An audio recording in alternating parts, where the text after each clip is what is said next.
طيب، السلام عليكم ورحمة الله وبركاته. في صوت؟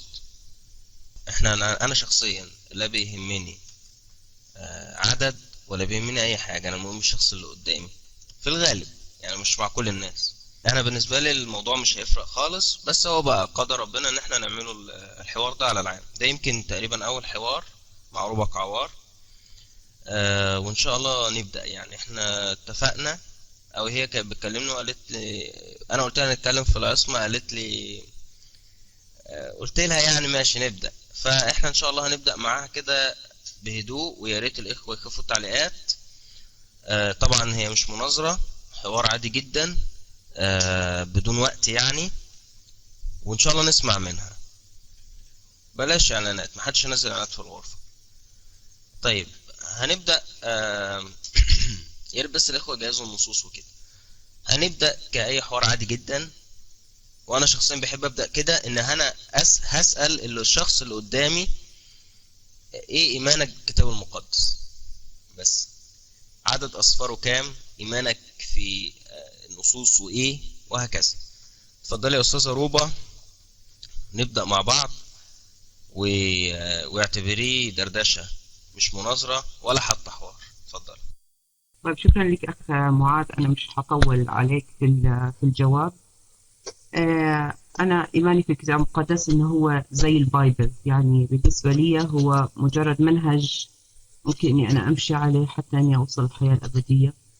أنا ما بآمنش في الكتاب المقدس إنه هو معصوم. عشان بس هقول لك، يعني العلماء البروتستانت قسموها ل 66 كتاب، وأنت عارف الجواب ده.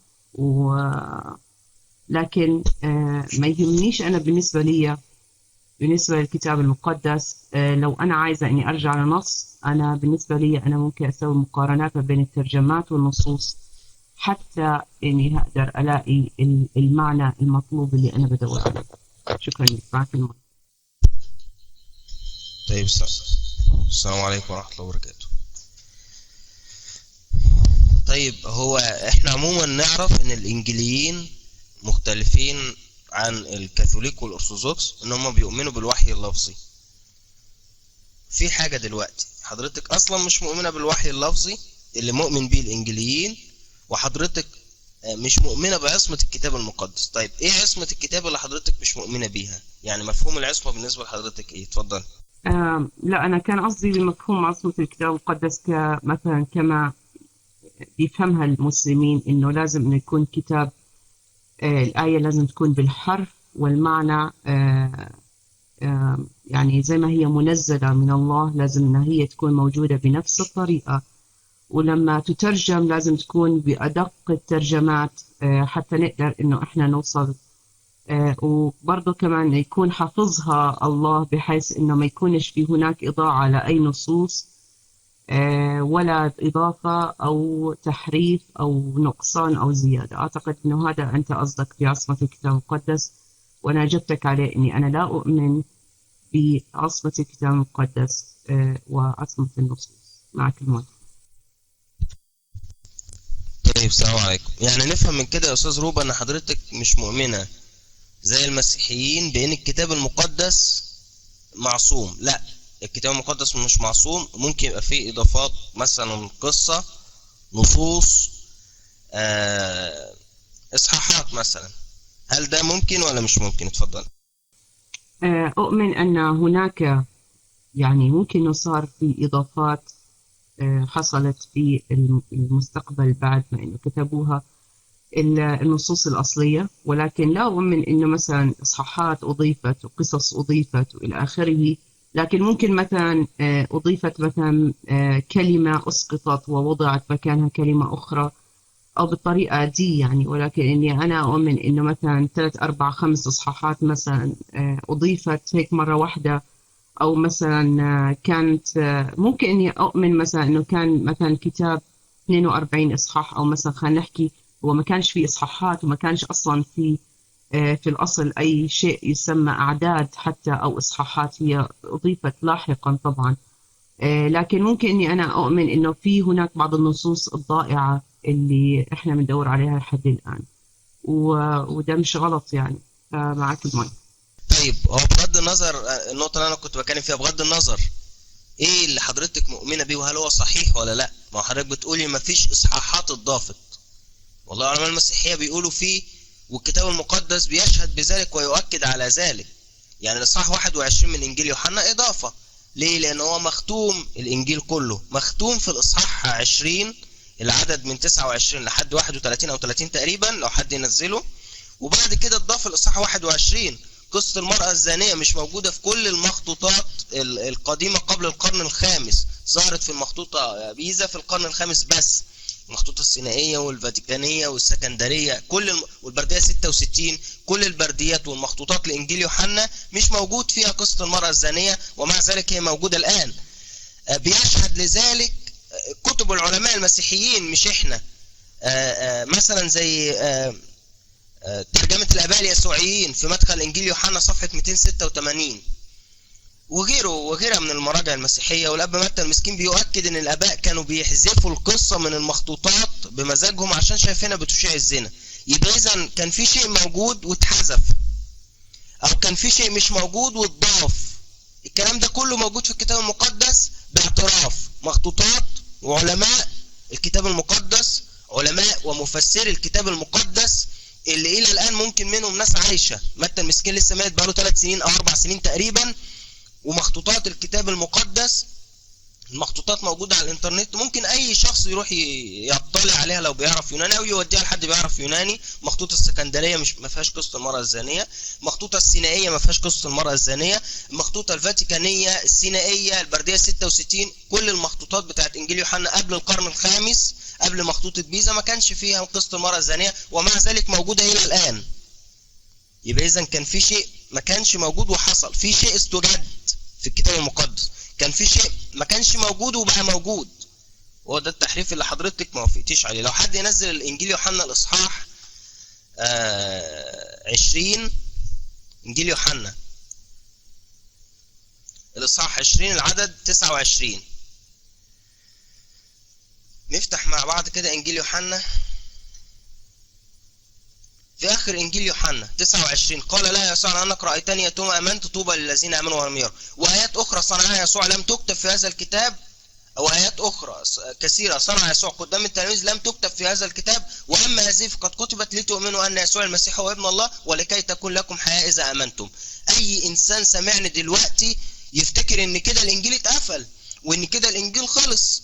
لا، بعد كده لقينا الإصحاح 21 واعترف الآباء اليسوعيين في ترجمتهم مدخل إنجيل يوحنا صفحة 286 على إيدك اليمين، بيقولوا، والترجمة دي موجودة على النت ممكن أي حد يطلع عليها، بيقولوا إن الإصحاح كله إضافة من التلاميذ مع قصة المرأة الزانية إنها من مصدر مجهول. فيبقى إذن في شيء ما كانش موجود وبقى موجود في الكتاب المقدس، ومخطوطات الكتاب المقدس بتشهد على ذلك بالنسبة لقصة المرأة الزانية. إيه رأي حضرتك؟ اتفضل.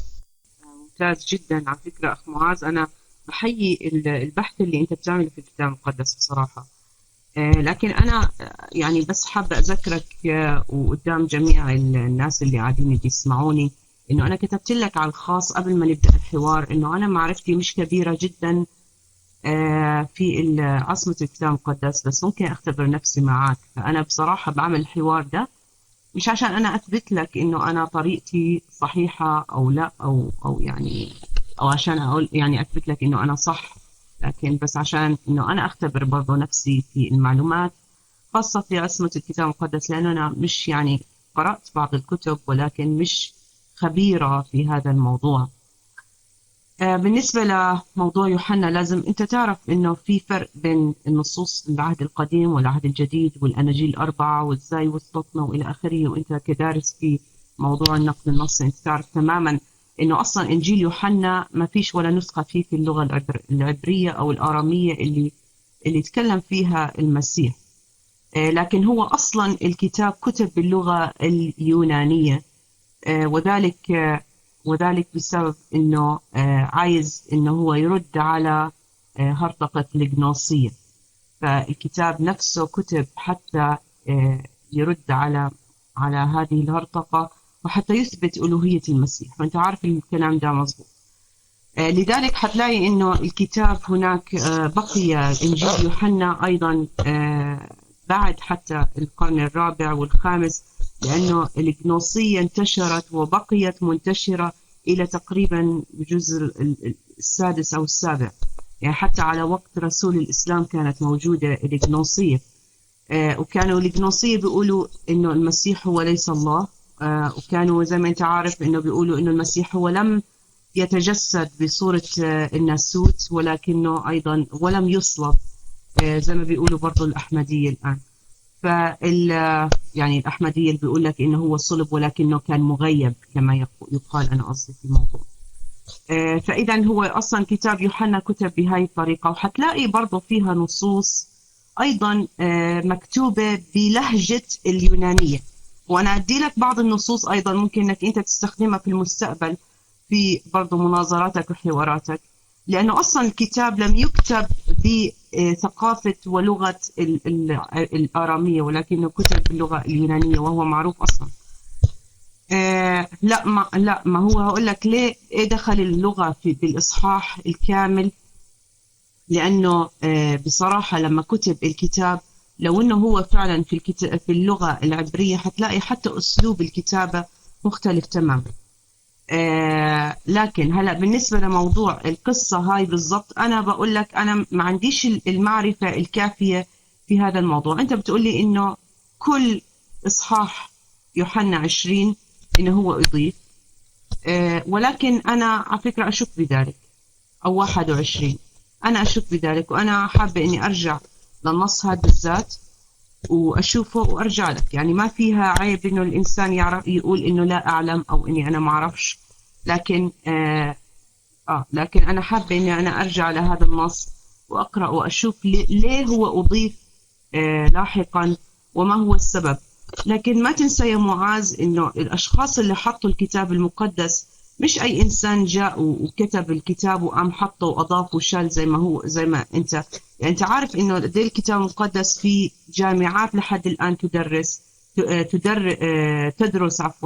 النصوص، ولحد الآن بنقحوا في هاي النصوص وعم بيحاولوا إنه يجيبوا النصوص الأصلية بتاعت الكتاب المقدس. ما فيش فيها حاجة غلط، بالعكس أصلا دي كانت من مرونة اللي هي كتاب الله إنه ينزل بالطريقة دي، إنه ما ينزلش حرف كتاب كامل. لأنه لو جبنا الأربع أناجيل وكانوا نسخة واحدة حتكون فقط نسخة عن نسخة، مش حيكون في هناك تعدد في بعض الطوائف، وبرضه كمان ممكن يكون تعدد بالآراء، ولكن العقيدة اللي هي عقيدة الإيمان هي واحدة كمسيحية.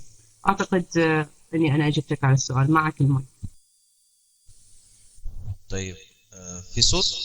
معلش، هو انا سؤال يا استاذه روبا، هو انا سؤال حضرتك جاوبتيه بس ما خدتش بالي. شوف يا استاذه روبا، انا سالت سؤالين، هما مش سؤالين، انا بس كنت بقول امثله، انا ما كنتش هسالهم اصلا، بس انا حبيت اقول امثله. ايه الامثله دي؟ ان احنا لما نيجي نقرا في اخر انجيل في الاصحاح اللي قبل الاخير من انجيل يوحنا هنلاقي ان الانجيل اتقفل. نزلوا يا اخوه انجيل يوحنا 20:30. انا هقول الكلام سريعا. وآيات أخرى كثيرة صنعها يسوع لم تكتب في هذا الكتاب، وأما هذه فقد كتبت لتؤمنوا أن يسوع المسيح هو ابن الله ولكي تكون لكم حياة إذا آمنتم. الكلام ده المفروض إن هو يكون نهاية الإنجيل. جم بعد كده بدأوا بإصحاح اللي هو الإصحاح 21، وقلت إن ترجمة الآباء اليسوعيين قالت إن الإصحاح ده كله إضافة لاحقة. هقرأ الاقتباس سريعا من ترجمة الآباء اليسوعيين عشان برضو يكونوا في متابعة أكتر. لابد من الإضافة إن العمل يبدو مع كل ذلك ناقصا. ترجمة الآباء اليسوعيين مدخل إنجيل يوحنا صفحة 286. وأنا عايز كل واحد يركز في الكلام اللي أنا بنقله عن مرجع مسيحي. عايز كل واحد يركز في الكلام اللي أنا هنقله عن مرجع مسيحي. لابد من الإضافة إن العمل يبدو مع كل ذلك ناقصا، فبعض اللحامات غير محكمة، وتبدو بعض الفقرات غير متصلة بسياق الكلام. وتبدو بعض الفقرات غير مثل يوحنا 3:13 لحد 3:21، من ضمنهم 3:13 و3:14 و3:15 و3:16 اللي بيقول انه هكذا احب الله العالم حتى بذل ابنه الوحيد. الترجمه اليسوعيه بتقول ان النص ده اضافه لاحقه. ويوحنا 3:17 و18 و19 و20 و21 وبيقولوا كده 31 ل 36 و1:15 يجري كل شيء وكأن المؤلف لم يشعر قط، مؤلف الإنجيل مؤلف لم يشعر قط بأنه وصل إلى النهاية، وفي ذلك تعليل لما في الفقرات من قلة ترتيب. طب هكمل الكوتيشن ده وكملي. فمن الراجح أن الإنجيل كما هو بين أيدينا الآن أصدره بعض تلاميذ المؤلف. عملوا إيه بقى؟ فأضافوا عليه الإصحاح أو الفصل 21. الإصحاح 21 بالكامل. الإصحاح 21 ده 25 عدد متضافين بالكامل، فأضافوا عليه الإصحاح 21. ولا شك أنهم أضافوا أيضا بعض التعليق، مثل شوفوا بقى الأمثلة: 4:2 و4:1 و4:44 و7:39 و11:2 و19:35. أما رواية المرأة الزانية من يوحنا 7:53 ل8:11 يعني 12 عدد، فهناك إجماع على أنها من مرجع مجهول فأدخلت في زمن لاحق، وهي مع ذلك جزء من قانون الكتاب المقدس. مين اللي بيقول كده؟ ترجمة الآباء اليسوعيين، ترجمة مسيحية بتباع في الكنائس المسيحية في مصر، وهي صادرة عن دار المشرق في لبنان. وآدي رابط، ثواني هنزل رابط صفحة من الصفحة اللي أنا كنت بقرأ منها، دقيقة بس. ادي الرابط اهو، ثواني بس بتحمل اهو. الرابط اهو، صفحة من الكتاب معمول عليها مربع الاحمر. الكلام ده مش كلامي، الكلام ده كلام علماء المسيحية بيشهدوا بذلك في الكتب المسيحية، والكتب دي بتباع في الكنائس المسيحية. اتمنى يكون الامر واضح. اعترفوا بإضافة القصة واعترفوا بإضافة الإصحاح بالكامل، وده مخالف تماما للعصمة اللي حضرتك مؤمنة بيها. اتفضلي مع حضرتك المايك. يا أخي أنا بصراحة أنا لا أخالفك الرأي إنه في هناك، أنا قلت لك إنه ممكن يكون في إضافات، يعني أنا ما عنديش مشكلة في الموضوع ده. حابة بس وزي على فكرة لو أنت قرأت برضو Jesus Interrupted شو اسمه لبارت إهرمان، حكى حاجة حلوة كتير على فكرة. لما كنت أنا مسلمة كنت أنا أقرأ في الكتب دي.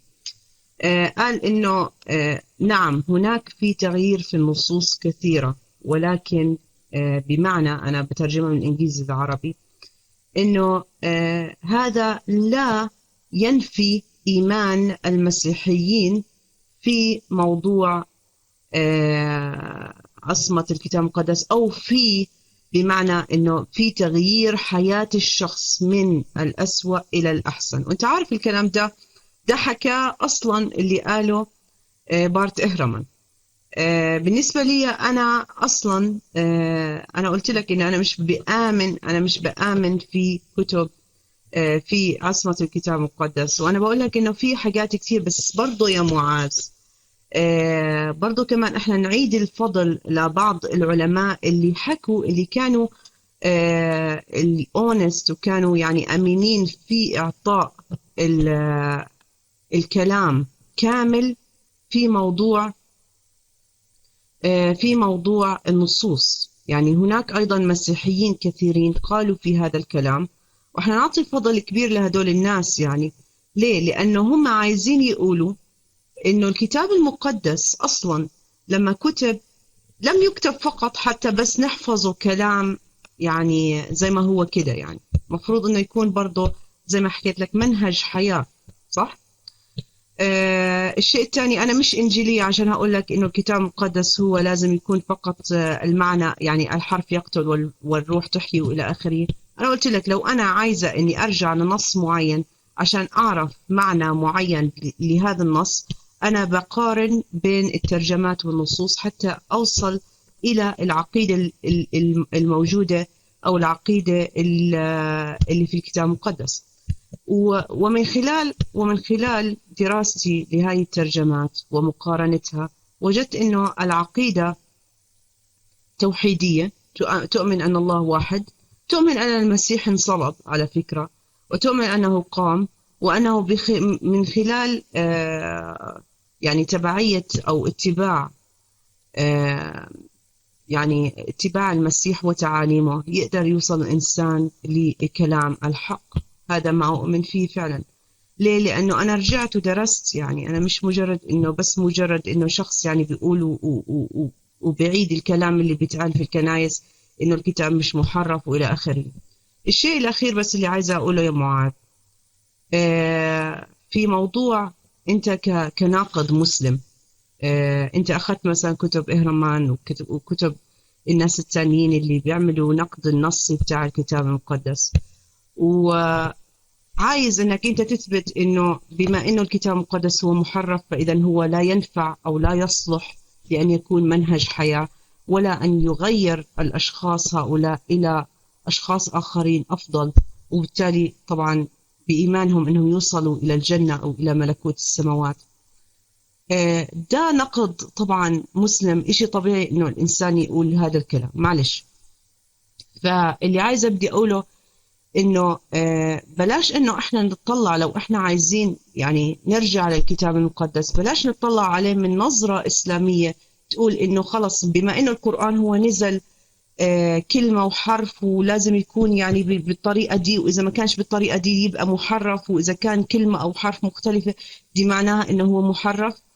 الكتاب المقدس نزل بمعنى مختلف وبطريقة مختلفة وبحضارة مختلفة، يعني فمش هتقدر انك انت تقارن ما بين مثلا الفكر الإسلامي والقرآن وما بينه وبين طريقة نزول الكتاب المقدس، لأن الكتاب المقدس لم ينزل على شخص واحد كالقرآن مثلا نزل على الرسول محمد، ولكن بالنسبة للكتاب المقدس في هناك 66 سفر ممكن كان نزل ل100 شخص، يعني مش لواحد بس. هو أيضا تجميع تاريخ كامل، يعني مش بس مجرد إنه نزل ب5 سنين أو 13 سنة، نزل بخلال تقريبا 5000 سنة. فمش هنقدر إنه إحنا نقارن ما بين أو نضع مقياس القرآن على مقياس الكتاب المقدس، مش هينفع. هذا اللي أنا عايزة إني هقول لك إياه. تفضل يا معاذ. شوف يا أستاذة روبا، أولا أنا ما حكمتش بنظرة إسلامية على الإطلاق لعدة أسباب. أولهم إن أنا سألتك إيه العصمة بالنسبة لك، يبقى إحنا هنحتكم لتفكيرك في العصمة، صح ولا أنا غلطان؟ أنا سألتك في الأول إيه العصمة، أيوة إيه هي العصمة اللي حضرتك مش مؤمنة بيها؟ قلت لي يعني ممكن نص يتضاف، نص يتشال، لكن إصحاح ما يتشالش. لا، ما افتكرش إن ممكن إصحاح يتضاف للكتاب المقدس، حضرتك قلت كده. ما افتكرش إن ممكن قصة كاملة تتحط في الكتاب المقدس، حضرتك قلت كده، وده إحنا أثبتناه من المراجع المسيحية. يبقى إذا حضرتك بتقولي إن ما ينفعش لو إصحاح اتضاف يبقى الكتاب المقدس كده في حاجة غلط. أنا مش هقول تحريف، دي حاجة ماشي. أنا ما كملتش تعليق، أنا أصلا كان عندي تعليق بس أنت قطعت كلامي، بس ما علينا، دي حاجة. يبقى أنا احتكمت ليكي، قلت لك إيه التحريف؟ قلت لي التحريف إضافة نص. قلت لك هل ممكن قصة تضاف؟ قلت لي لا، أثبتها. هل ممكن إصحاح يتضاف؟ قلت لي لا، وأنا أثبتها من المراجع المسيحية. بالنسبة لإنجيل يوحنا إصحاح 21 أنا على استعداد أمام الغرفة وملزم بما أقول بالحرف إني أجيب لحضرتك أكتر من 15 مرجع مسيحي، وبقولها وأؤكدها، 15 مرجع مسيحي بيؤكدوا إن الإصحاح 21 كاملا إضافة لاحقة.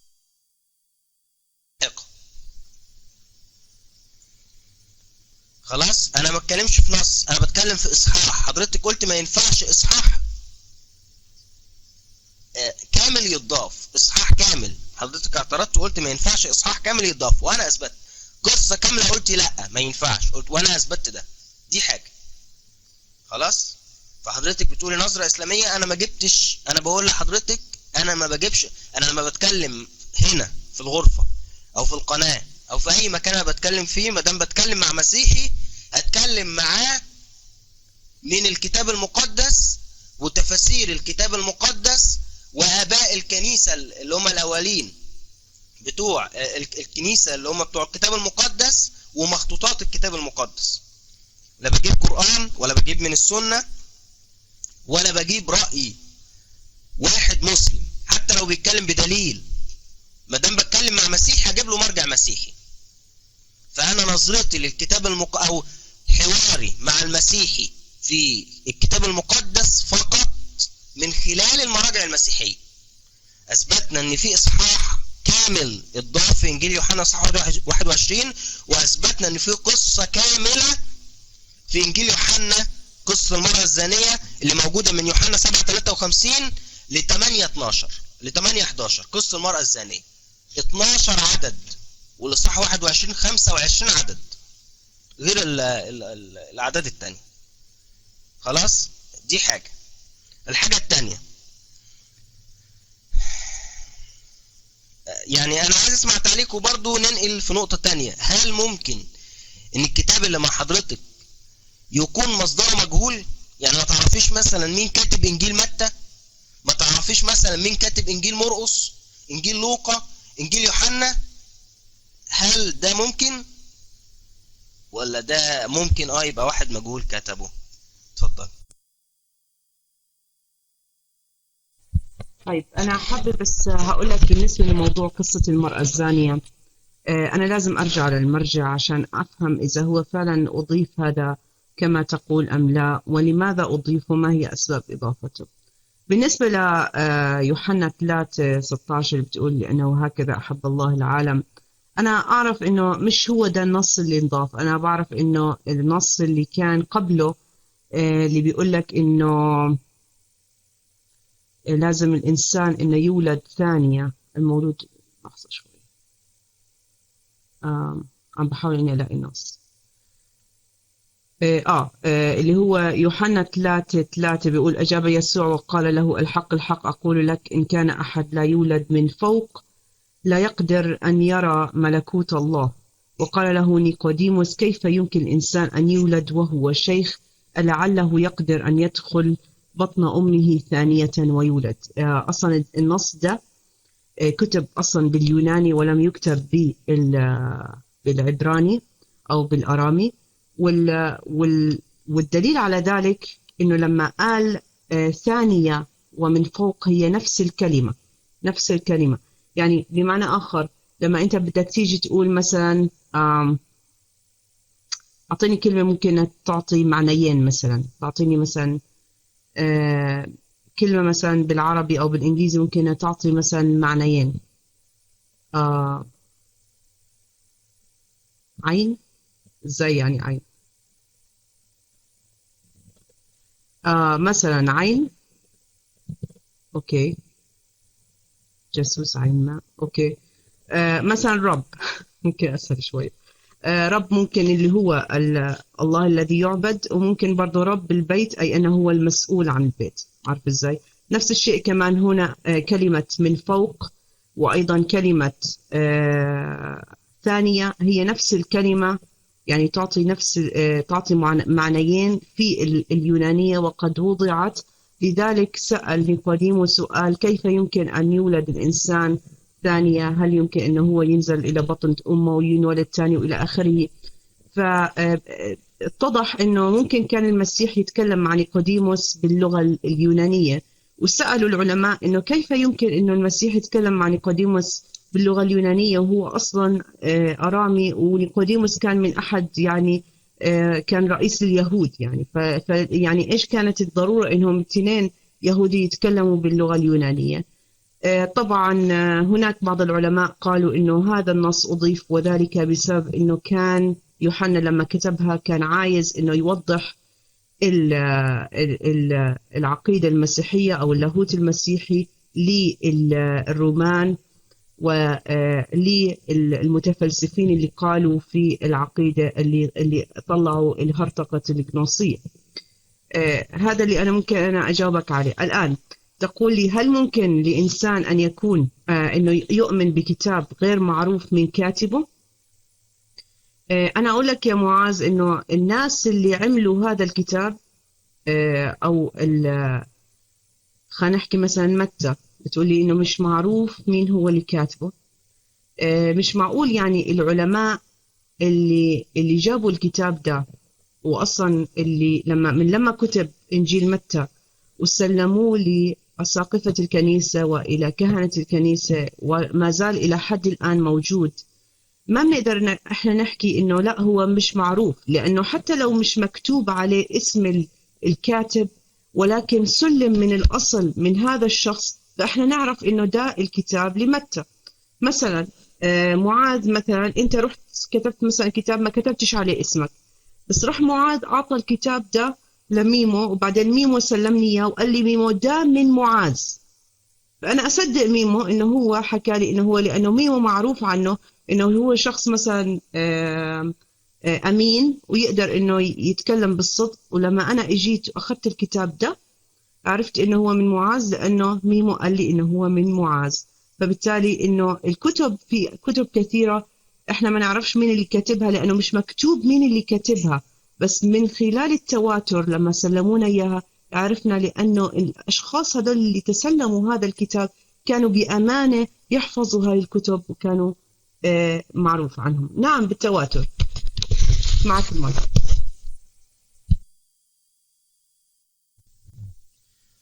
طيب السلام عليكم ورحمة الله. مش عارف تواتر ايه، يعني مش عارف مفهومك ايه عن التواتر. هو بس بالنسبة للنص ده الكلام ده بارت ايرمان. المرجع اللي حضرتك قلتيه في الاول كنت بتقولي مش عارف بارت ايرمان مش عارف قال ايه كده في الاول خالص، وانا كتبت لك على التكست فين مرجع الكلام ده، يا ريت تقوليه في المداخلة بتاعتك.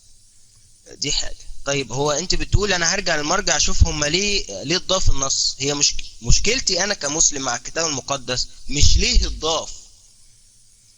انا اسألك سؤال امام الغرفة. ايوه، ايه مرجعه؟ رقم الصفحة.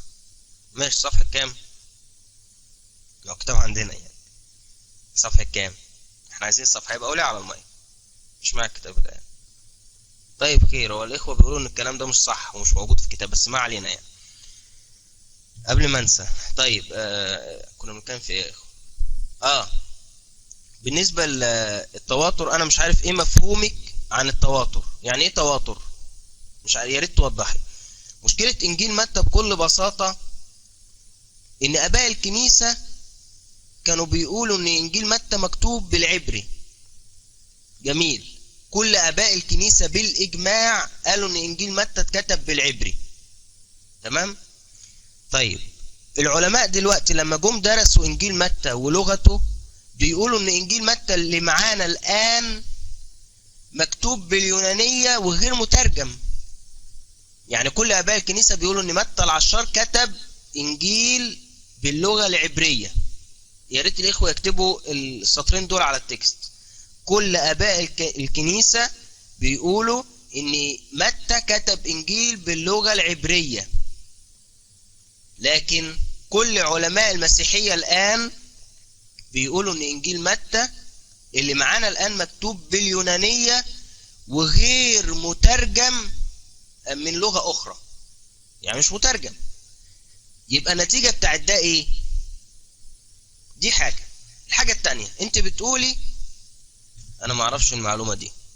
ماشي، مش مشكلة، اديك عرفتيها يا استاذه روبا، ويا ريت تراجعيها. عايزه يعني بصي، انا موضوع انجيل متى قعدت ادرسه كتير، المراجع كتيره جدا في الموضوع ده. دائره المعارف الكتابيه حرف الالف انجيل متى في المجلد الاول بتقول ان دي مشكله احنا مش عارفين لها حل الى الان.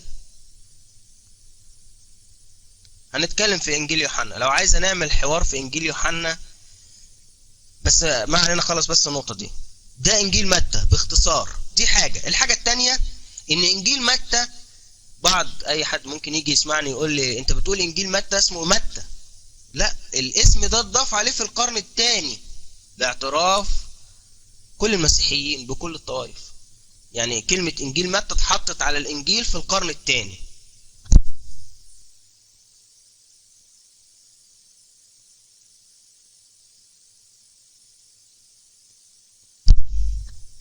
ماشي. طيب بالنسبة بقى في صوت، بالنسبة لموضوع التواتر، احنا دلوقتي موجودين اهو. اديني التواتر ده يعني ايه؟ هديك المايك. يعني جمع اخذ عن جمع يعني مجموعة 10 حافظين الكتاب المقدس. مثلا انا بقول 10، هو اكتر من 3 عموما. 10 حافظين الكتاب المقدس، وكل واحد من ال10 سلموا لواحد تاني، وهكذا. هل ده موجود في الكتاب المقدس؟ غير موجود على الإطلاق، غير موجود على الإطلاق. وكلام آباء الكنيسة لا، مش قصدي كده. ما هو أنا عشان كده سألت إيه مفهوم حضرتك عن التواتر، يعني حضرتك بتفهم إيه من التواتر؟ خلاص. طيب على العموم مع حضرتك المايك، وتجاوب على الكلام اللي أنا سألته لحضرتك، وتعلق على موضوع إنجيل متى وكتابته بالعبرية. اتفضل. طب مش تديني المايك عشان أجاوبك؟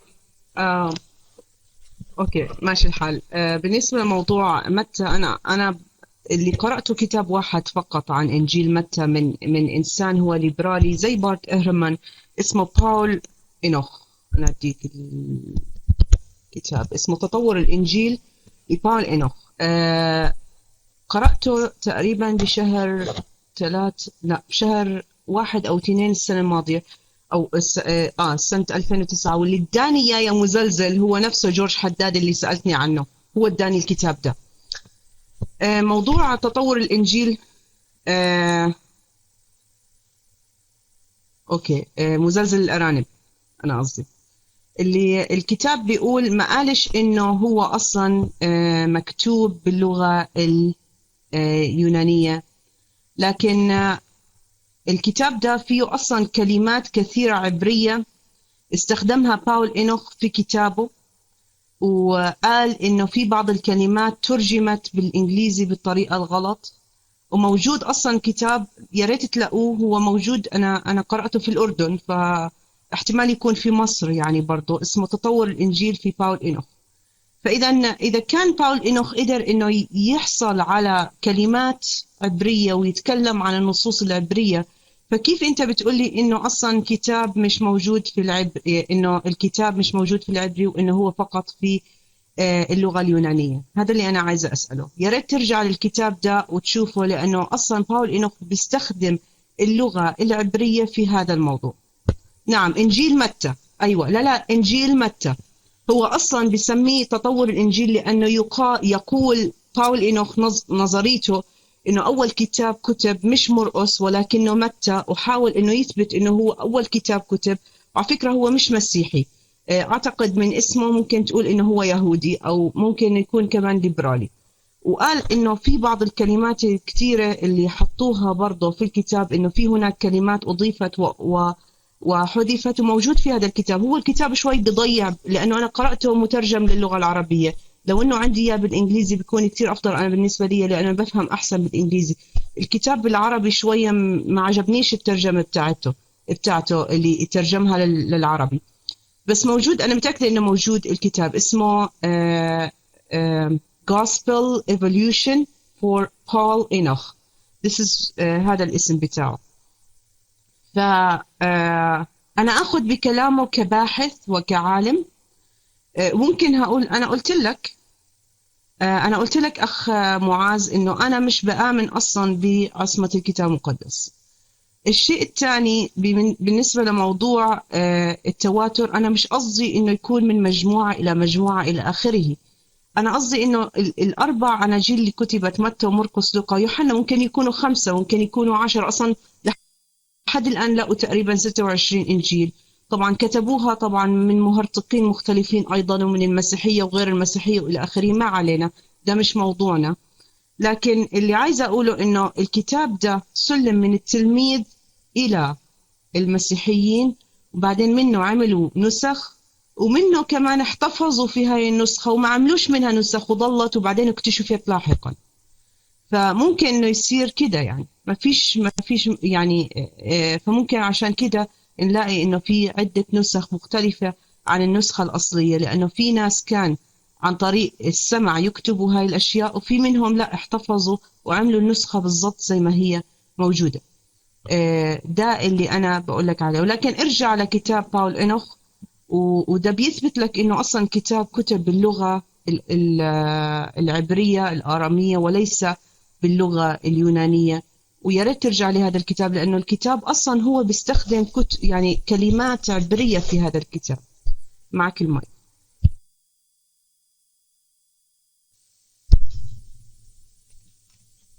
طيب السلام عليكم ورحمة الله وبركاته. في صوت؟ وأولا بالنسبة أعتقد يعني موضوع التواتر ده هرد عليه.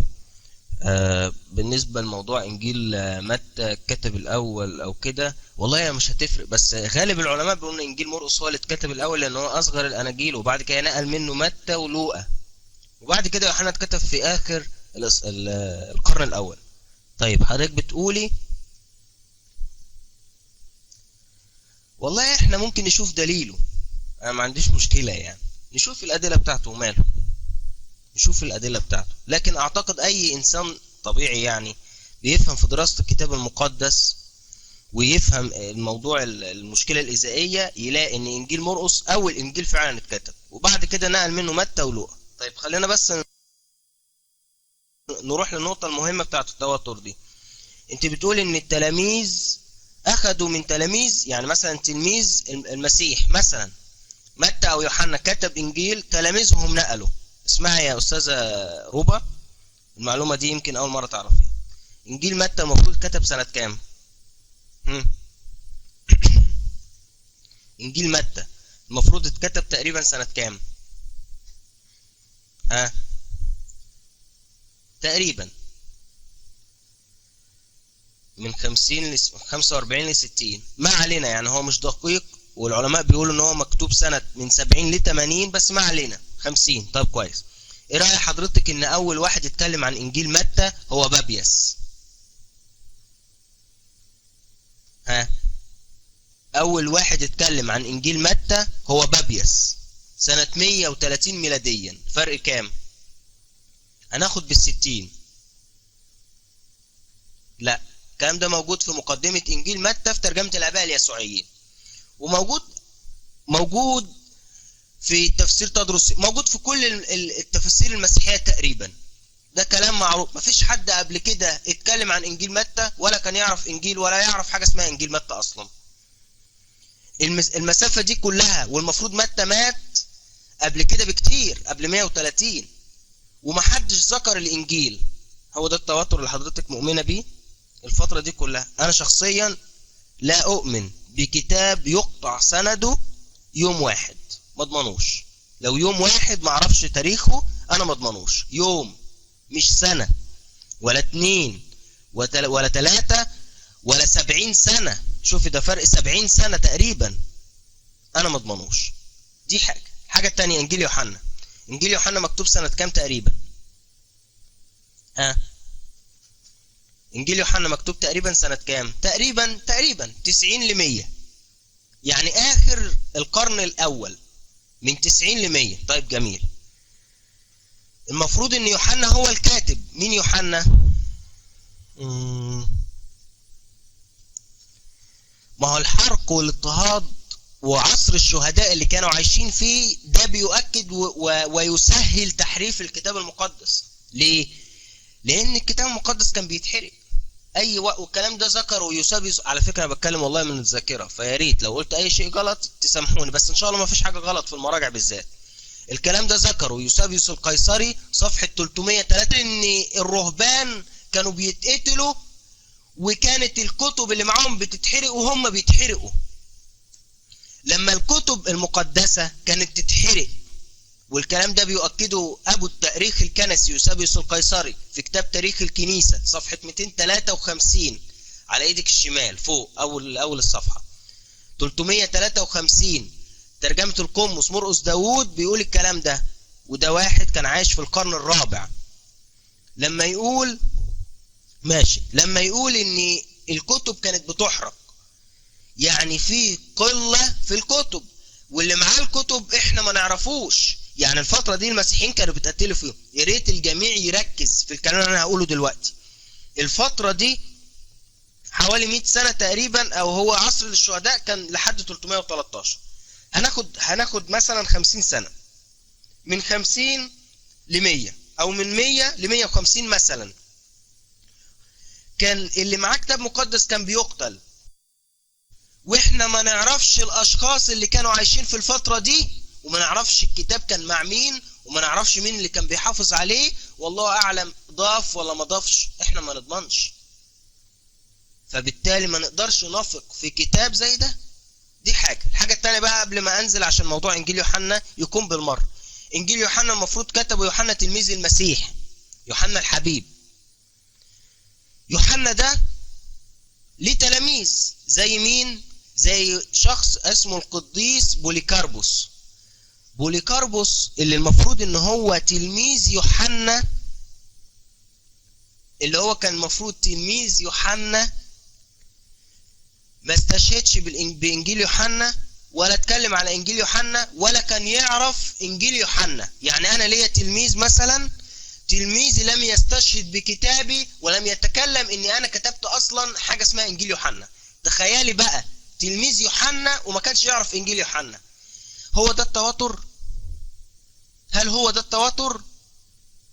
يا ريت يكون الامر، يعني اتمنى يكون الكلام ده بالنسبه لك تراجعيه وتتاكدي منه. اتفضلي معاك المايك. اوكي. بالنسبة لموضوع الاضطهاد أخي معاذ، قبل ما إني أنا أجي أتكلم على موضوع يوحنا وغيره وتلميذ يوحنا، أنا قرأت بعض الكتب الأجنبية. في كتاب اسمه Beacon Bible Commentary، هو تقريبا 10 volumes، يعني 10 أجزاء تفسير للكتاب المقدس كامل. في رؤيا يوحنا اللاهوتي لما يتكلم عن موضوع الوحش وإلى آخره، لما كنت أدرس وقتها رؤيا يوحنا اللاهوتي اللي هو آخر فترة من حياتي قبل ما أترك الإسلام، قال على موضوع كتاب، إنه على موضوع في 96 تقريبا ميلادي، كان في نيرون وكان في بونتياس بعديها جاء وكان يوحنا يكتب كتابه في النهاية بطريقة رمزية عشان كان خايف إنه الكتاب ده ينحرق، بسبب كان في اضطهاد كبير جدا من المسيحيين. انت بتقولي ده ممكن انه يثبت تحريف الكتاب المقدس ويثبت حرق نصوص الكتاب المقدس والى اخره. بالعكس، ده اصلا يثبت انه المسيحيه كانت على حق في هذه الفتره. يثبت ايضا انه الكتاب رغم الاضطهاد ورغم الصعوبه اللي كان يواجهها المسيحيين في هذه الفتره، ولكنه قدر انه ينفذ ويصل الينا الى الان، رغم التغيرات اللي حصلت معه عبر الزمن، ولكن ما زال موجود إلى حد الآن، وما زالت النسخ جميعها موجودة لحد الآن، إنه يمكن أن تدرس ويمكن أنه يرجع إليها ويمكن أنها ترجع إلى الأصل فيها.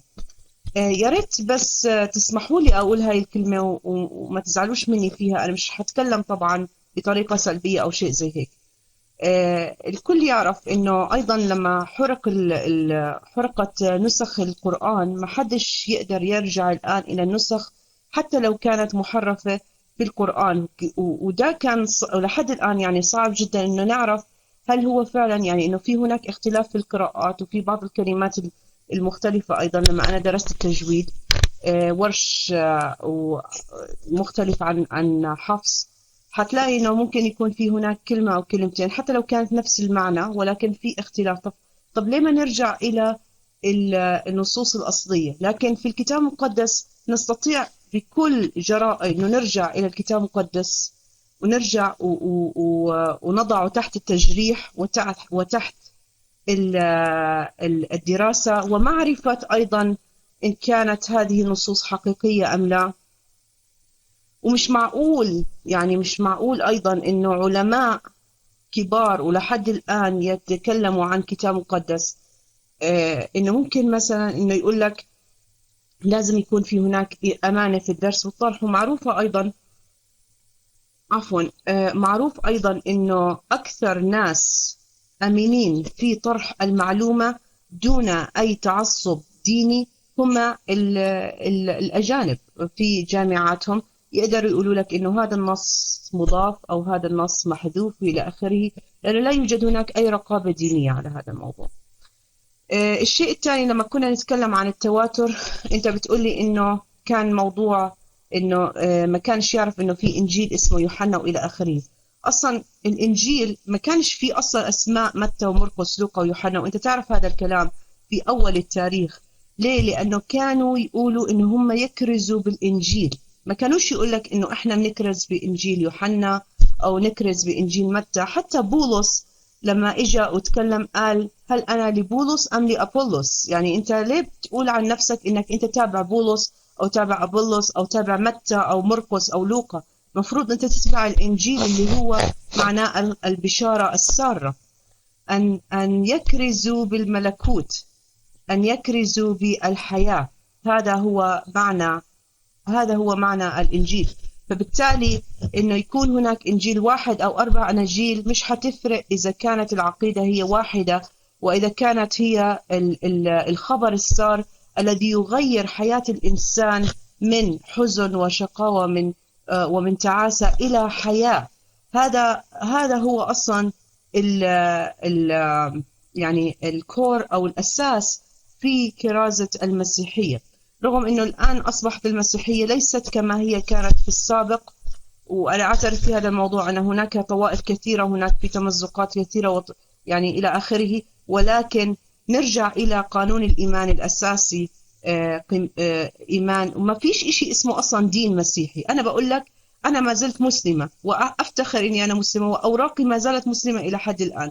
أنا مش مسيحية، أنا أتبع المسيح، ولكن لا أعتنق الديانة المسيحية كما يقول الكثير. بس حبيت إني أقول لك. معك المايك.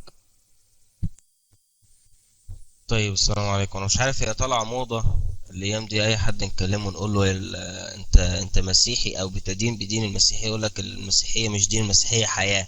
ده اللي بيعتقدوا بيه على فكره.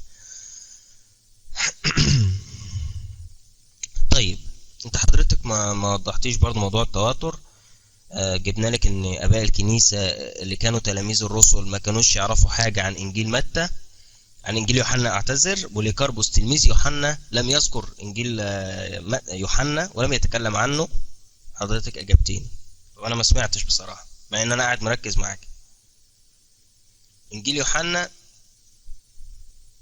ايوه، هي في حاجه حضرتك لازم تبقى عارفاها. انا لما بقول ما اتكلمش عن انجيل يوحنا، مش معنى كده ان في صوره ليه وهو ماسك كتاب مكتوب عليه انجيل يوحنا. انا مش قصدي ده، انما هو اصلا لم يقتبس من انجيل يوحنا شيء. معنى ان انا بقول لم يستشهد بيه يعني لم يقتبس منه. هو اصلا الاسماء ما كانتش موجوده، وانا الكلام ده انا قلته تقريبا في تاني مداخله. قلت لك ان انجيل متى، كلمه انجيل متى اتضافت على الانجيل في القرن الثاني. صح؟ مش انا قلت كده يا اخوه ولا انا غلطان؟ انا قلت ان كلمه انجيل متى اتضافت في الانجيل على الانجيل في القرن الثاني. زي رسالة العبرانيين. رسالة العبرانيين كاتبها مجهول لمجهول، يعني كاتبها مجهول، مش مكتوب اسم الكاتب. وكلمة إلى العبرانيين أصلا إضافة، فكذلك الأمر يعني من مجهول لمجهول. أنا ما بتكلمش عن لفظ، يعني ما كانش حاجة اسمها إنجيل متى وإنجيل مرقس وتابع الإنجيل. لأنه يا أستاذة روبا، أنا مش بتكلم عن شخص قال أنا بستشهد من إنجيل يوحنا. ده مش موجود أصلا عشان أتكلم فيه. يعني مفيش حد من الآباء جه قال أنا بستشهد من إنجيل يوحنا، لا. بيقول ويقول الرب مباشرة، ويقوم ناقل نص من الإنجيل. بوليكاربوس ما عملش كده مع إنجيل يوحنا حتى، يعني لا قال اسمه، وده احنا مش منتظرينه، ولا حتى اقتبس نص من إنجيل يوحنا. والكلام ده مش كلامنا، يعني الكلام ده مش أنا اللي بقوله. ثواني أجيب لك مرجع. أيوة أهو، شوفي الدكتور فهيم عزيز بيقول في مدخل إنجيل يوحنا في كتاب المدخل العهد الجديد، فمن جهة الشهادة الخارجية التي ترتكز أصلا على إيريناوس لم يثق فيها العلماء، وده هيبقى هنتكلم فيه بعدين، لأن المصدر الوحيد الذي يمكن أن يكون قد أخذ عنه هو بوليكاربوس الذي كتب رسالته إلى فيليبي، ولكنه لم يشر إلى هذا الإنجيل اللي هو إنجيل يوحنا. بوليكاربوس تلميذ يوحنا لم يشر إلى إنجيل يوحنا ولم يقتبس منه. مش فقط إشارة يقول مثلا يوحنا كتب إنجيل، لا، ولم يقتبس منه. فهل يعني هذا أنه لم يكن يعرفه؟ إن عدم الاقتباس أو الإشارة أي شهادة صمت لا يمكن أن تكون قاطعة. متفردة، الشهادة متفردة من تلميذ الشخص اللي كتب. طبعا عايزين غيره، يعني لما هو تلميذ يوحنا وما قالش ان يوحنا اصلا كتب انجيل ولم يستشهد بنص واحد في الانجيل، دي هتبقى مشكلة. تلميذ الكاتب وما اتكلمش عن الانجيل؟ طب ايه الدليل؟ طب فين التواتر؟ مش حضرتك قلت ان في اشخاص اخدوا عن الرسل؟ ادي ده تلميذ الرسول يوحنا وما اتكلمش عن الانجيل، هو ده التواتر اللي حضرتك مؤمنه بيه؟ عشان كده فهيم عزيز نفسه اعترف ان كاتب انجيل يوحنا سؤال ملوش رد. تمام؟ دي صورة من صور التحريف اللي حضرتك قلت عليها.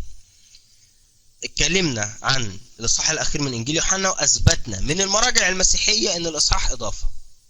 اتكلمنا عن قصة المرأة الزانية واثبتنا من المراجع المسيحية ان القصة اضافة. واتكلمنا عن انجيل متى اللي كاتبه مجهول، وحضرتك كتبت على التكست، انا اول مرة اعرف الكلام ده فيعني فوتنا. وهقول تاني، انجيل متى اباء الكنيسة بالاجماع بيؤكدوا ان متى كتب انجيل بالعبري، لكن الانجيل اللي معانا كل علماء المسيحية الان بيقولوا ان الانجيل اللي معانا الان مكتوب باليوناني وغير مترجم. يعني الاولاني متى كتب بالعبري، واللي معانا الان يوناني وغير مترجم. يعني ده حاجة وده حاجة، وده باعتراف علماء المسيحية مش كلامي. تمام؟ دي حاجة. الحاجة التانية، في صورة تانية من صور التحريف موجودة، وحضرتك المفروض حسب المراجع المسيحية تكوني مؤمنة بيها وبالدليل. نهاية انجيل مرقس، نهاية انجيل مرقس من الاصحاح 16 الاعداد من 9 ل 20.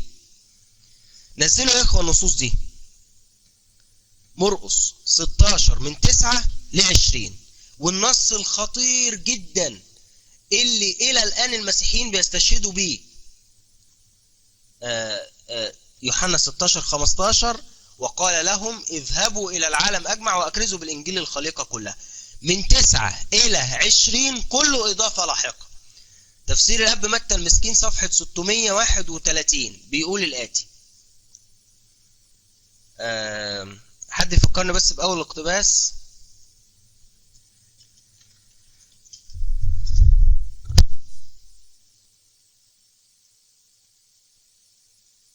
ايوه. بهذا يرتاح ضميري اذ اكون قد قدمت للقارئ مفهوما حقيقيا مما يتناسب مع الجزء الضائع من نهاية انجيل مرقس. متى المسكين بيقول انا ضميري كده هيرتاح لان انا كده فسرت اللي مرقس كتبه. الباقي كان ضايع. كان ضايع ده يعني ضاع من الانجيل اللي كتبه مرقس. طب كويس، ضاع. طب وبعدين حد اضافه. اضاف ايه؟ 12 عدد في انجيل مرقس مضافين حسب اعتراف علماء المسيحية، ومش موجود الاعداد دي في اقدم المخطوطات لانجيل مرقس. اقدم المخطوطات لانجيل مرقس، مخطوطة الفاتيكانية والسينائية، مش موجود فيهم 12 عدد.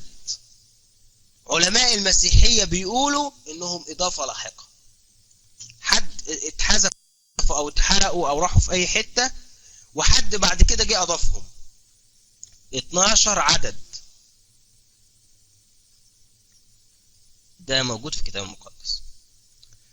صور التحريف كتير. صور التحريف لو قعدنا نتكلم فيها والله ما هنخلص الحوار.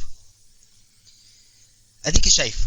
ايه رأي حضرتك؟ عندك تعليق؟ بس معلش انا ليا طلب بسيط، حضرتك بس قولي عندي تعليق على النقطة الاولى والثانية والثالثة مثلا كذا كذا كذا، ويا ريت ما يبقاش في خروج عن الموضوع، الا لو حضرتك عايزة تخرجي تقولي لي بس قبلها. اتفضلي. معاذ، انت عارف اصلا اسلوبي اني انا بطلعش عن الموضوع، وانا مختصرة جدا في تعليقاتي وارائي، واني انا ما اطيلش، يعني احاول قدر الامكان الاختصار. لكن في صوت. اوكي. ممتاز. الآن بالنسبة لموضوع متى في ال 12 عدد، أنا رجعت لها بصراحة في إحدى المواقع، مش بالعربي بس بالإنجليزي، بس أنا ممكن أرجع للموقع وأرجع له يعني وأتكلم عنه. هو فعلا النسخة الأقدم نسخة مش موجودة فيها النص ده. ده معناته انه ممكن يكون انه اخر صفيحة من الكتاب المقدس او من انجيل متى حصلها ممكن يعني انه دمرت it was destroyed وحصلها ضياع. اوكي. لكن صحيفة أو اللي هي الورق البردة اللي يعني لكن بالنسبة لموضوع لكن بعديها لقوا عدة نسخ أخرى أيضا في اللغة اليونانية مضاف إلى هذا النص. إذا كان هناك مثلا نسخة واحدة وهي الأقدم نسخة مش موجود فيها هذا النص، ده لا، هذا مش معناته إنه هي مش موجود النص، ولكن بعدين لقوا مثلا 50 نسخة مثلا تانية لمتى موجود فيها هذا النص. طب إيه معنى يعني إنه موجود النص في 50 نسخة دي ومش موجود في النسخة القديمة؟ ده معناته إنه ممكن يكون حصل هناك تلف للنصوص في آخر النصوص. دائما بيحصل تلف إما في أول النصوص أو في آخر النصوص. ده حاجة طبيعية أصلا من خلال الدراسة والبحث. فممكن يكون حصل تلف لأنها هي قديمة جدا، ولكن في النصوص الجديدة اللي عملوا منها النسخ ما زالت موجودة. وبالتالي احنا طبعا نرجح الأكثر. يعني لما احنا نعمل تصويت مثلا، نقول كم واحد مثلا بيقول انه مثلا بيقول مثلا انه الكتاب المقدس محرف، حتلاقي مثلا 50 واحد يقول لك رقم 1، ومثلا 5 أو 6 يقول لك رقم 2. فطبعا سيطغى رقم 1 على 2. وبالتالي كمان نفس الشيء، انه لما يكون في هناك نصوص كثيرة أو نسخ كثيرة موجود فيها هذا النص، ولكن نص واحد اللي هي أقدم نسخة مش موجود فيها، ده مش معناته إنه هو مش موجود، ولكن ممكن يكون إنه قد ضاع وتلف يعني من خلال ال الظروف اللي مرت عليها بخلال الزمن. هذا هو فقط يعني جوابي لهذا الموضوع. معك المايك.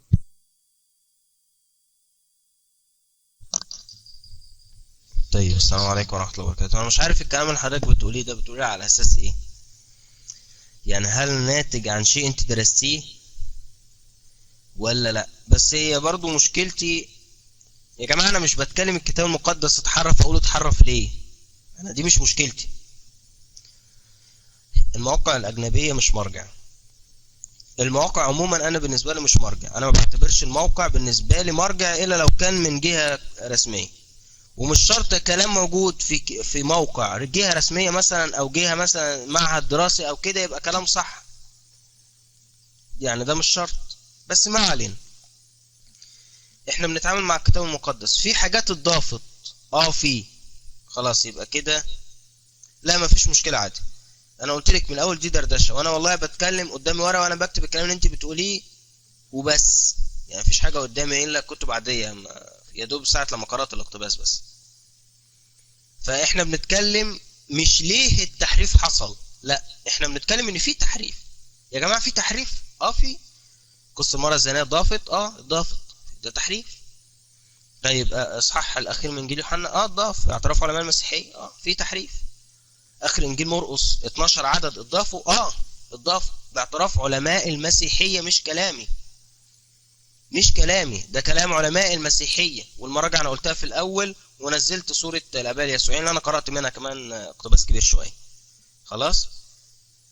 طيب ننقل لنقطة تانية سريعا برضو.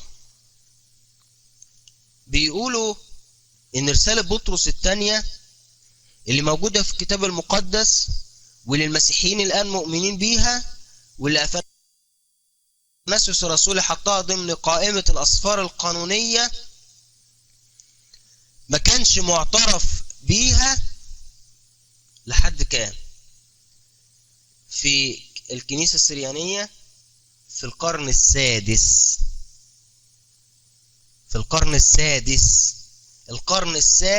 لحد القرن السادس الكنيسة السريانية ما كانوش مؤمنين بيها. الكلام ده طبعا مش كلامي، الكلام ده كلام قاموس الكتاب المقدس صفحة 178.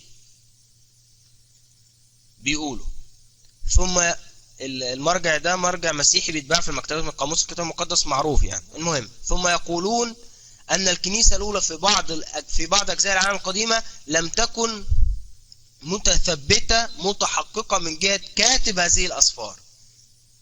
قارن ما جاء في تاريخ يوسابيوس الكنسي اللي هو تاريخ الكنيسة بخصوص هذا الأمر. ولم تدخل الرسالة، رسالة بطرس الثانية، ضمن مجموعة أسفار العهد الجديد في الكنيسة السريانية إلا في القرن الخامس. إلا في القرن الخامس. الكلام ده بيؤكده ترجمة الآباء اليسوعيين صفحة 654، بيقولوا وذكر أن أمرها موضوع نقاش. سابيوس سنة 340 في عداد المؤلفات المتنازع عليها، ولم يعترف بها معظم الكنائس إلا في القرن الخامس. ولم يعترف معظم الكنائس إلا في القرن الخامس. رسالة موجودة الآن في الكتاب المقدس ما كانتش موجودة في معظم الكنائس إلا في القرن الخامس، واعترف بها في سوريا في القرن السادس. دي رسالة موجودة في الكتاب المقدس. قعدوا أكتر من 400 سنة، 400 سنة دول مؤمنين بيها ودول لأ، مش مؤمنين بيها، مش عارفين إذا كانت دي وحي ولا لأ، وفي الآخر خدوها كوحي إلهي. تخيل بقى حضرتك كده إن إحنا عندنا سورة في القرآن الكريم، سورة في القرآن الكريم بعض الصحابة، وصحابة كبار، مش مثلا مش أي حد، أو بعض التابعين بعد وفاة الرسول عليه الصلاة والسلام، الرسول خلاص توفى، بعدين مثلا ب200 سنة قاعدين بيتنازعوا السورة دي من القرآن ولا لأ. الكلام ده موجود في الكتاب المقدس وحضرتك مؤمنة بيه. هل ده يعني، أنا بسأل السؤال ده ليكي ولأي شخص بيسمعني دلوقتي، الكتاب المقدس فيه كل ألوان التحريف اللي أي إنسان طبيعي بيفكر فيها، إضافة نص، إضافة إصحاح، إضافة أصفار، حذف أصفار كاملة، حذف نصوص، تغيير، أي شيء موجود في الكتاب المقدس، أي شيء، أي شخص مسيحي عايز أي صورة من صور التحريف موجودة في الكتاب المقدس، ونقدر نثبتها من كتب العلماء. إيه رأي حضرتك يا أستاذة روبة في الكلام ده؟ ده غير المشكلة الكبيرة كتبة الأصفار المجهولة. اتفضل. بما إنه إحنا انتقلنا الآن من الأناجيل الأربعة إلى موضوع الرسائل، طبعا ده موضوعين أصلا مختلفين. لو إحنا أجينا نعملنا حوار لوحده عن الأناجيل الأربعة وكيف وصلتنا إلى حد الآن، وجينا على الرسائل أيضا وعملنا برضو بحث آخر عن الرسائل، أنا عايزة أقول لك إنه في بعض الكنائس لحد الآن يعني تقول أن الرسائل هي أقل درجة من الأناجيل الأربعة لحد الآن.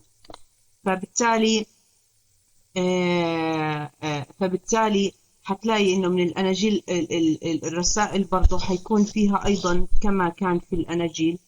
هناك من آمن فقط بالإنجيل اللي هو البشارة السارة، ولم يؤمن بالرسائل، والرسائل كانت بس مجرد تعاليم متداولة ما بين التلاميذ، وبعدين أضيفت إلى الكتاب المقدس. أنا ما عنديش مشكلة بالطريقة من الناحية دي، لأنه هتلاقي إنه بولس أكتر شخص بجوز من 14 رسالة اللي هو كتبها فسر فيها الأناجيل الأربعة والعقيدة المسيحية عشان يعمل تقسيمات الكنيسة وإلى آخره.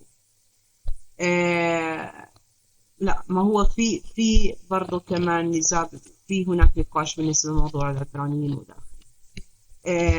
فاللي أنا عايزة أقوله يا معاذ، أنا مش ضدك في الكلام ده ومش معك بنفس الوقت.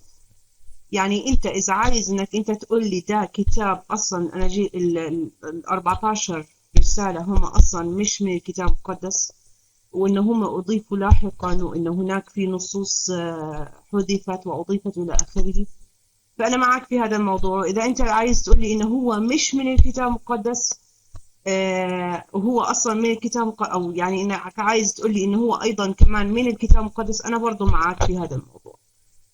ليه؟ لأنه أنا بالنسبة لي أنا كشخص، يعني رأيي الشخصي مش رأي أي مسيحي آخر، لأنك أنت لازم إنك أنت تعاملني بطريقة مختلفة عن المسيحيين الآخرين، لأنه لازم تعرف إنه أنا كنت مسلمة سابقة أيضا، ومن خلال دراستي للكتاب المقدس في بعض الشغلات أنا ممكن أختلف فيها في بعض الآراء. فعايزة أقول إنه أنا بالنسبة لي الكتاب المقدس هو كلياته، إذا أنا عايزة إني أمشي مع أمشي في منهج حياة، هو منهج حياة، ولكن أنا ما أقدرش إني أنا أعتمد عليه بالصفحة وبالحرف وبالكلام كلياته ده وأقول إنه ده من كلام الله. بس ده هو اللي أنا عايزة أقوله. معك المايك. طيب طيب، السلام عليكم ورحمة الله وبركاته. هو بس للتوضيح، حضرتك كنت مسيحية أسلمتي وبعد كده رجعتي مسيحية تاني؟ يعني حضرتك كنت مسيحية وأسلمتي وبعد كده رجعتي المسيحية تاني.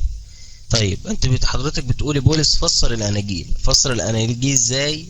فسر الأناجيل ازاي وهو أصلا كاتب قبل الأناجيل كلها؟ يعني آخر رسائل بولس كتبها حوالي مثلا في أوائل الستينات وأواخر الخمسينات، وإنجيل مرقس مكتوب سنة 70. يعني فرق 10 سنين ما بين إنجيل مرقس اللي هو أول الأناجيل وآخر رسالة كتبها بولس. إزاي؟ دي حاجة. الحاجة التانية، أصلا بولس ما كانش، والدليل يعني بيؤكد ذلك، بولس أصلا ما كانش يعرف شيء اسمه أناجيل، ولا اتكلم عن حياة يسوع، ولا اتكلم عن حياة يسوع. يبقى ازاي حضرتك بتقول الكلام ده؟ وما ذكرش اي شيء من الكلام اللي حضرتك بتقوليه ده، ولا فسر ولا عمل الكلام ده خالص. اتكلم عن البشارة السارة، يسوع مات ويسوع بيحبك والكلام ده، ماشي اوكي، انما فسر اناجيل لا، الكلام ده مش صح. والكلام ده يعني انا اسف، مفيش انسان درس الكتاب المقدس فعلا ويقوله على الاطلاق. خلاص، ده شيء يعني مفروغ منه. دي حاجة. الحاجة التانية، هديك المايك بس هسألك سؤال وتجاوبيني. انا سألت سؤال في اول الحوار، واعتقد الاخوة يشهدوا على ذلك. سألت سؤال كالآتي، قلت لك ايه عصمة الكتاب المقدس؟ قلت لي انا مش مؤمنة بالعصمة. قلت لك ايه هي العصمة بالنسبة لك اللي انت مش مؤمنة بيها؟ قلت لي يعني اضافة حرف، اضافة نص، وهكذا. قلت لك لو اضافة اصحاح يبقى ده تحريف. ها، فاكرة جاوبتيني بايه يا استاذة روبا كعوار؟ هل فاكرة جاوبتيني بايه لما سألتك لو اصحاح اتضاف في الكتاب المقدس؟ جاوبتيني بايه؟ اتفضلي، معاك المايك، واديني المايك بعدها على طول، يعني جاوبي عشان اكمل. اتفضلي، جاوبتيني بايه؟ اتفضلي. نعم، أنا قلت لك إنه أنا مش بآمن بإضافة إصحاحات وقصص، وأنا قلت لك ليه.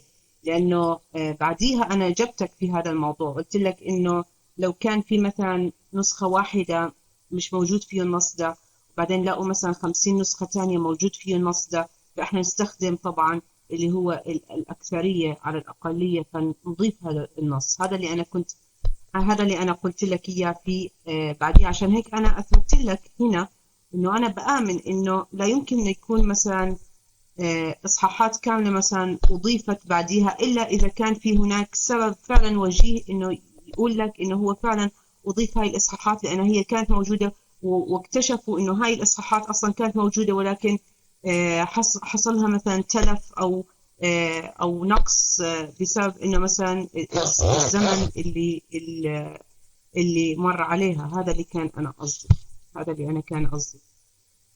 الشيء الثاني اللي أنا عايزة أقوله بالآخر، أنت حكيت نقطة وأنا نسيتها الآن، كنت تقول إيه؟ بموضوع الأناجيل الأربعة اللي كنت عايزة إني أنا أحكي فيها، بموضوع إنه أنت بتقولي إنه بولس ما كانش يستخدم الإنجيل. لا حضرتك، هو كان يستخدم كلمة الإنجيل، مش معاي النصوص الآن، ولكن أنت تقدر توصل تكتب كلمة إنجيل وتطلع مثلا عدة نصوص استخدم كلمة إنجيل فيها بولس، وكان معناها البشارة السارة.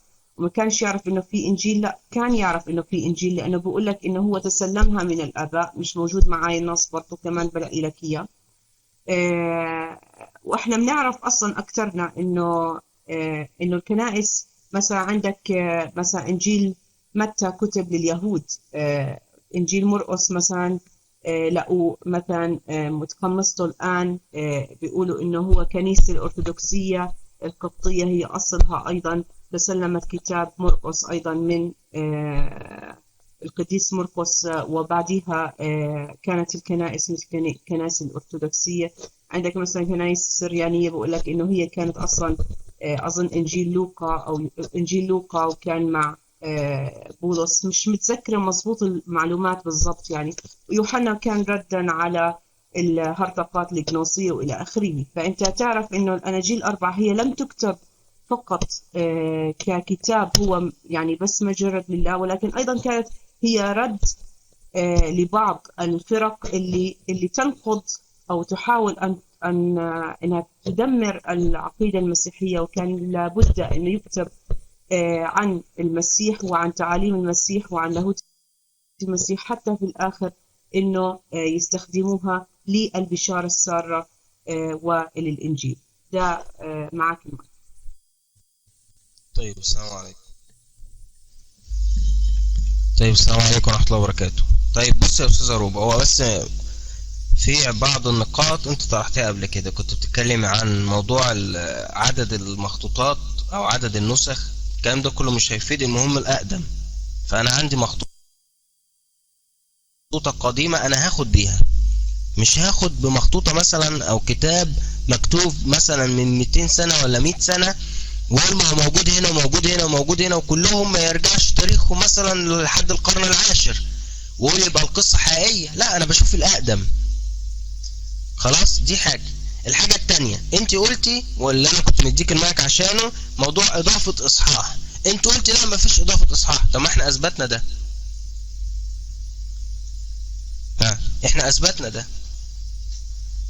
النقد النصي مهما راح ومهما جه مسألة ظنية مش يقين. استحالة يكون يقين. اليقين لو احنا معانا النسخ الاصلية، والنسخ الاصلية فين؟ ضايعة باعتراف علماء المسيحية، على رأسهم كتاب مخطوطات الكتاب المقدس بلغته الاصلية للدكتور القس إيميل ماهر إسحاق، صفحة 19.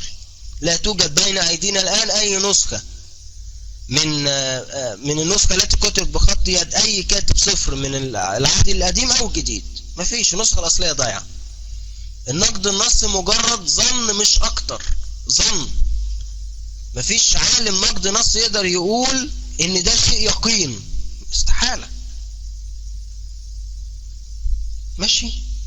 انت قلت معنى كده ان لو في اصحاحات اتضافت يبقى تحريف، واحنا اثبتنا ده، يبقى في تحريف. بس الموضوع سهل. الكتاب المقدس، ودي انا بقولها دايما باختصار، الكتاب المقدس كالاتي في كلمتين: الاصل مفقود والنقل مش مظبوط.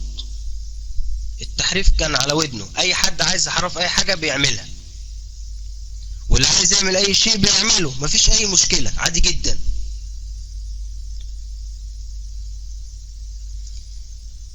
انت اجبتيني بشيء وانا برد عليه بالعلم، فالمسألة دلوقتي يعني انا لما ارد عليه بالعلم يبقى مش مسألة اقتناع.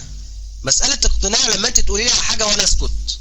يبقى انا كده فهمت اللي انت عايزاه وما عنديش رد عليه، يبقى انا وقتها ممكن اقتنع بالكلام اللي انت قلتيه او لا. ان لما تقولي كلام وانا ارد عليه بالعلم يبقى المسألة مش مسألة. يبقى انا اللي اقول لك انت ممكن تقتنع وممكن لا، انا وقتها اللي اقول لك الكلام ده. خلاص، انا قلت لك انا بكلمك انت واي واحد بيسمع معانا، والغرفة فيها عدد كبير وهيترفع على القناة فيديو او صوت، مش هتفرق. فالموضوع اعتقد ان هو امر واضح. انت قلت مفيش اصحاحات اتضافت واحنا اثبتنا الكلام ده، قلت مفيش قصص اتضافت واحنا اثبتنا الكلام ده. يا رب يكون الامر واضح ليك. اتفضل. طيب تمام. أنا بصراحة زي ما أنا قلت لك كان لازم أنا أقول الستيتمنت بتاعتي دي أول ما أجيت على الغرفة، إنه أنا لا أتبع أي طائفة من الطوائف المسيحية. أنا أؤمن أن يسوع المسيح هو إلهي ومخلصي، وأؤمن إنه هو اتصلب. طبعا يعني بالنسبة لي يعني دي حاجة بيني وبين الله. الشيء الثاني إنه إذا أنا قلت أي معلومة فهي لا تمثل أي جهة مسيحية، وهي تمثل فقط رأيي الشخصي ومعتقدي الخاص. وأخيرا أيضا أريد أن أقول لك إنه لو أجبتك يا معاذ ده معناته إني أنا أجبتك، بس إذا أنت مش مقتنع بالإجابة ده يرجع ليك ويرجع للمستمع أيضا، هو الحاكم. فما تحاولش مثلا انك انت تاخذ الاجابه بتاعتي وتحاول انك تلويها بكلمات مثلا عشان انت تقول انك انت ارجح، او انك انت ترجح رايك على رايي. لا، انت قلت رايك وانا قلت رايي، والمستمع هو اللي يحكم في الموضوع. اوكي. فبس حبيت اني اقول لك النقاط دي، لانه انا شايفه انه هي مهمه جدا انك انت تعرف ربما من اي منطلق هي بتتكلم. وشكرا لكم عشان انتم اديتوني يعني الفرصه اني انا اتكلم في غرفتكم ويكون حوار. كان حوار هادئ ومحترم جدا، وشكرا لكم. معكم هون.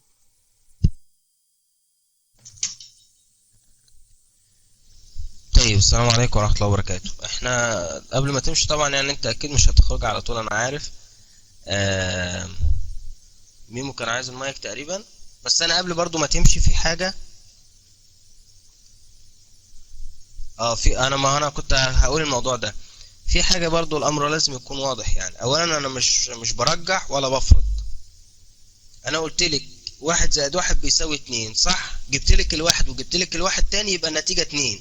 فدي ما فيش فيها كلام يعني. اتفقنا. اصحاح الضعف يبقى تحريف، او ما بالنسبة لي ما فيش فيها ان اصحاح الضعف مثلا في الكتاب المقدس.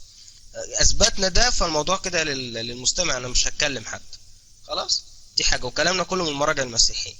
النقطة اللي حضرتك طرحتيها وانا تركتها لاخر الحوار، بتاعت حرق القرآن الكريم او الكلام اللي انت قلتيه ده. القرآن الكريم لم يحرق. سيدنا عثمان انا متأكد ان انت عارفة الكلام ده، بس انت مش عارف ليه قلتيه يعني.